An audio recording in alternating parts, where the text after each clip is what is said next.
Meus irmãos e minhas irmãs, depois de um longo tempo de quaresma, nós mais de 40 dias estivemos na quaresma, porque na quaresma não se contam os domingos, porque não são dia de penitência. Então nós hoje mudamos de tempo litúrgico, entramos no Tríduo Pascal com a missa da Ceia do Senhor. Pela manhã, nas diversas catedrais, tem a missa do Crisma, na qual o bispo acolhe a renovação das promessas sacerdotais dos seus sacerdotes, dos presbíteros. É uma missa que não tem tanto centro, não é o ministério sacerdotal, mas sim o sacerdócio comum dos fiéis. E entre esses que recebem o sacerdócio comum dos fiéis, então aqueles que recebem o sacerdócio ministerial, os presbíteros, os sacerdotes, para nos entendermos, eles hoje renovam as suas promessas sacerdotais na mão do seu bispo. E nessa missa também o bispo abençoa os santos óleos dos catecúmenos, da crisma e dos enfermos, que serão usados nas nossas comunidades para a realização dos sacramentos durante todo o ano. À tarde, à noite, nós temos a celebração da Ceia do Senhor nas nossas comunidades paroquiais. Com ela se começa o Tríduo Pascal. Na oração do breviário durante o dia, a oração das 15 horas, se encerra o tempo de quaresma. E no Tríduo Pascal, na celebração de hoje, o primeiro momento, o Tríduo Pascal é uma grande celebração que começa hoje e vai terminar na Vigília Pascal. Então veja que hoje a celebração termina sem bênção, na sexta-feira ela começa sem o sinal da cruz e termina sem bênção, no sábado santo começa sem o sinal da cruz e vai terminar com a bênção. Então é uma grande celebração em 3 dias. E essa celebração tem 2 momentos importantes, além da estrutura quase que costumeira da missa, com algumas variações, mas nós temos o momento do lava-pés, com a proclamação anterior do Evangelho segundo São João, que é o único que fala do lava-pés no momento da ceia. E depois nós temos no final a transladação do Santíssimo, o Santíssimo Sacramento, que vai ser levado para um outro local, como alusão ao Getsemane. Não vai estar na glória dos sacrários nossos, das nossas igrejas, nem no ostensório para adoração, mas ali em silêncio, numa adoração que se prolonga por grande parte da noite e é retomado então na sexta-feira com o Senhor morto. A leitura de hoje, a primeira leitura é a Páscoa hebraica, que é a libertação da escravidão do Egito. Nós, durante o tempo de quaresma, ouvimos muita alusão a este momento da escravidão.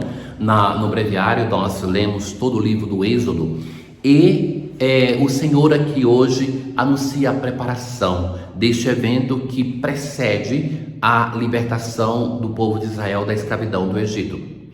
E o Senhor vai preparar em detalhes. O Senhor vai dizer a Moisés e a Arão: este mês será para vós o começo dos meses. Aqui começa a história de libertação do povo de Israel.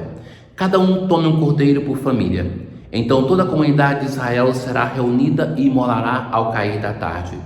E comerá com pães ázimos e ervas amargas, com rins cingidos, sandália nos pés e cajado na mão, para a partida, preparado para sair do Egito. E comereis às pressas, pois é Páscoa, que quer dizer passagem do Senhor. Ferirei na terra do Egito todos os primogênitos, e infligirei castigo contra todos os deuses do Egito. E as portas dos hebreus devem ser marcadas com o sangue do cordeiro. Ao ver o sangue passarei adiante, e não vos atingirá a praga exterminadora. Este dia será para vós uma festa memorável em honra do Senhor, que havereis de celebrar por todas as gerações como instituição perpétua. Essa é a Páscoa que vai libertar o povo da escravidão do Egito. Por 40 anos no deserto eles não celebrarão mais a Páscoa e vão celebrar pela segunda vez quando chegarem na terra prometida. O salmo responsorial de hoje é o Salmo 115. Que poderei retribuir ao Senhor Deus por tudo aquilo que Ele fez em meu favor? Olhar a história da salvação é ver a bondade de Deus, a misericórdia. Eleva o cálice da minha salvação. É uma alusão a um rito que tem na festa hebraica, de elevar um cálice para chamar todos os comensais para um grande brinde, que louva a Deus porque todo o bem, toda a grandeza, todas as graças dele provém. Por isso, oferta um sacrifício de louvor, invocando o nome santo do Senhor. A segunda leitura de hoje é o mais antigo texto que alude à instituição da Eucaristia, porque a carta de São Paulo aos Coríntios é anterior ao Evangelho. Então ele vai dizer assim: eu recebi do Senhor. Paulo não esteve com Jesus nessa terra, mas ele tem a consciência que através dos apóstolos ele recebeu do Senhor. Depois de dar graças, ele tomou o pão: isto é o meu corpo, fazei isto em memória de mim. Então, este fazer isto em memória de mim, nós só encontramos em Lucas. Então, se vê que Paulo, ele tem como fonte aquilo que é a pregação da comunidade de Lucas. Dali ele recebeu essa herança. Toda vez, às vezes, de fato, que comerdes deste pão e beberdes deste cálice, estareis proclamando a morte do Senhor até que ele venha. A Eucaristia nos coloca em perfeita união com o mistério pascal da paixão, morte e ressurreição do Senhor. No Evangelho de hoje, ele começa de um modo solene. Depois de por vezes Jesus dizer que não chegou a sua hora, vai se dizer: era antes da festa da Páscoa, uma ligação clara com a festa da Páscoa. E veja que solenidade: Jesus sabia que tinha chegado a sua hora, tendo amado os seus que estavam no mundo, amou-os até o fim, sabendo que o Pai tinha colocado tudo em suas mãos e que de Deus tinha saído e para Deus voltava. Então parece assim um anúncio de uma coisa estrondosa que vai acontecer. E é interessante no Evangelho, aquilo que é maravilhoso ocorre de um modo simples. Por exemplo, a transfiguração, não tem essa introdução. Mas aquilo que é simples, que aos olhos do mundo não vale nada, isso é anunciado de um modo solene. Então, nesse momento, o diabo tinha posto no coração de Judas o projeto de trair Jesus. Então, Jesus levantou-se da mesa, tirou o manto, pegou uma toalha e amarrou-a na cintura, derramou água numa bacia e começou a lavar os pés dos discípulos. A cada vez que eu já lhes dizia, por causa da Segunda-feira Santa, que Jesus, no Evangelho, não só Jesus, que alguém lava os pés, tem sempre alguém escandalizado. Assim aconteceu nos 4 Evangelhos, quando lavaram os pés de Jesus, mas também quando Jesus lava os pés, Simão Pedro não vai aceitar: tu não me lavarás nunca os pés. E Jesus então não vai aceitar a resposta dele e ele vai ao extremo: lava-me todo. Então, nessa situação, por que Pedro não aceita?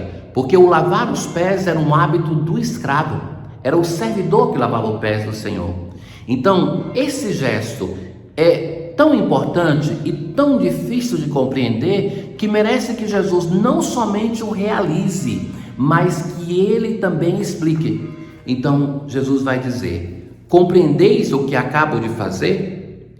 Vós me chamais mestre e Senhor, e dizeis bem, pois eu sou. Se não explicasse, alguém poderia pensar assim: então ele está dizendo que não, está demonstrando que não é mestre e Senhor. Não, vós me chamais e eu sou. Portanto, se eu, o Senhor e mestre, vos lavei os pés, também vós deveis lavar os pés uns dos outros.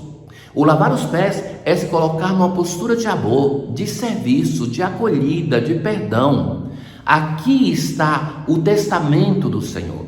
É o momento importante do Evangelho. Jesus deixa esse testamento para nós, para a sua igreja, para nos dizer assim: nós devemos nos colocar na postura não de juízes, mas na postura de servidores. Dei-vos o exemplo para que façais a mesma coisa que eu. Então a insistência de Jesus sobre este gesto. Veja que no 4º Evangelho não se fala da instituição da Eucaristia nesse momento, porque a instituição da Eucaristia está no capítulo 6, depois da multiplicação dos pães, a teologia sobre a Eucaristia. Mas nós temos na Quinta-feira Santa a celebração de 3 coisas importantes e que nós não podemos desvalorizar nenhuma: a instituição da Eucaristia, a instituição do sacerdócio e o mandamento do amor, que diz respeito a todos nós. Que tenhamos cristãos que não possam receber a Eucaristia, que tenhamos cristãos que não são ordenados presbíteros, se compreende, mas todos nós temos em comum que devemos obedecer ao mandamento do Senhor, que Ele realiza e que Ele explica, porque é um momento determinante e importante. Só somos cristãos, só somos de Cristo se nós nos colocamos a serviço, como Ele serve, sendo Mestre e Senhor. Ó Pai, estamos reunidos para a Santa Ceia, na qual o vosso Filho único, ao entregar-se à morte, deu à Igreja um novo e eterno sacrifício, como um banquete do seu amor. Concedei-nos, por mistério tão excelso, chegar à plenitude da caridade e da vida.